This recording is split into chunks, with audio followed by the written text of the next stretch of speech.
Сәлем достар, сіздермен Алмагүл. Бүгін сіздермен дәл осындай керемет, жұмсақ болып шығатын сосиска в тесте, яғни оралған сосиска жасайтын боламыз достар. Міндетті түрде менің арнама подписация жасап, қоңырша белгісін басып қойды ұмытпаңыздар достар. Керемет, жұмсақ болып шығатын сосиска в тестенің рецептісімен сіздермен бөлісемін достар. Видеомды соңына дейін қарап, тамашалап және өз ойларыңызды комментария бөліміне жаза кетсеңіздер, менің видеом ұнаған болса лайк басып және менің арнама міндетті түрде подписация жасап, қоңырша белгісін басып қойды ұмытпаңыздар достар. Жұмсақ әрі нәзік болып, үлкендерімізге, ата-әжелеріміздің, отбасымызға, бәріне, жасы үлкен ата-апаларымыздың бәріне ұнар сөзсіз достар. Жұмсақ болып пісіп шығатын болады достар. Видеоны соңына дейін көріңіздер. Бізге алдымен керекті ингредиенттеріміз сұйық май, дрожжымыз, тұзымыз, жылы суымыз және де дәл осындай ерегештен өткізілген ұнымыз қажет болады достар. Алдыменен жылы суымызға 1 чай қасық тұзымызды салып, жақсылап тұзымызды ерітіп араластырып алатын боламыз. 1,5-2 қасықтай салсаңыздар болады достар. Суларыңыздың мөлшеріне қарай саласыздар. 2 чайна ложка тұзымды салып, жақсылап суға ерітіп алғаннан соң суымызды құрғақ ыдысымызға құйып алатын боламыз. Суымыз міндетті түрде жылы болу керек достар, себебі біз бұл қамырымызды ашытатын боламыз.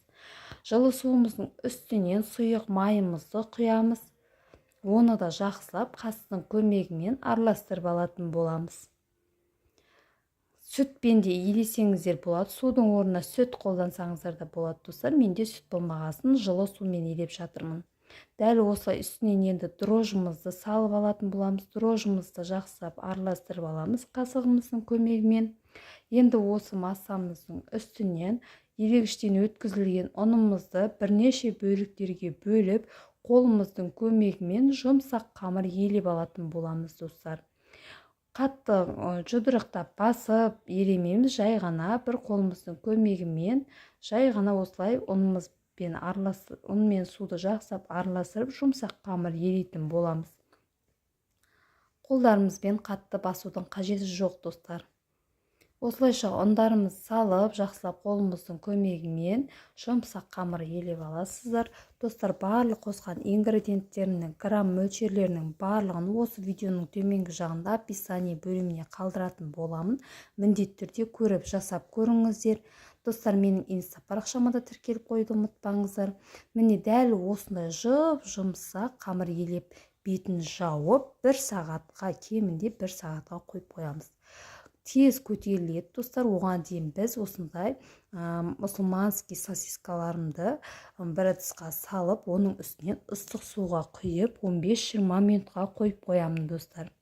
Енді дайын болған сосискаларымның суын төгіп, сырттарын дәл осылай ашып алдым достар. Енді осы сосискамыз молдау болып шығу үшін мен ортасынан бір бөліп жасадым достар. Міне достар, менің қамырым өте қатты, керемет, жұмсақ болып көтерілді. Көріп тұрғандарыңыздай, енді осы сосиска в тестеге жағатын алдыменен жұмыртқам сарысын дайындап қойдым. Енді осы қамырымызды 4 зұбалаға бөліп алдым. Осы зұбаланы енді жақсылап оқтаудың көмегімен жайып алатын боламыз. Қатты жұқа етіп емес, орташа етіп жайып аласыздар, тура видеодағыдай етіп. Міне қалыңдығы дәл осындай болуы керек. Енді осы қамырымызды пышақтың көмегімен осылайша ұзынша етіп кесіп алатын боламыз. Әртүрлі қылып түйсеңіздер де болады, орасаңыздар болады достар. Мен осылай орағанды ұнатамын.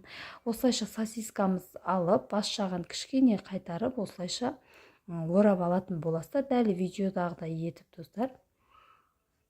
Мен барлық сосискаларымды орап, міне пергамент қағазының үстіне қойып, бетіне сары жұмыртқан сарысын жағып алдым достар.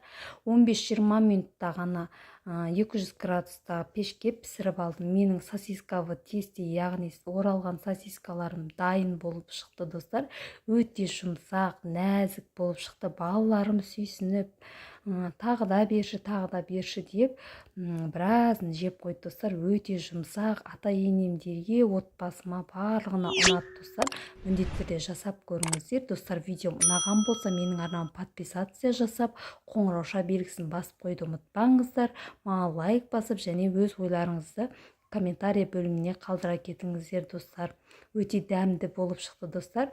Менің каналымды жоғалтып алмас үшін міндетті түрде менің арнама подписация жасап, қоңырауша белгісін басып қойды ұмытпаңыздар. Өте керемет болып шықты. Сіздермен бірге болған Алмагүл, сау болыңыздар.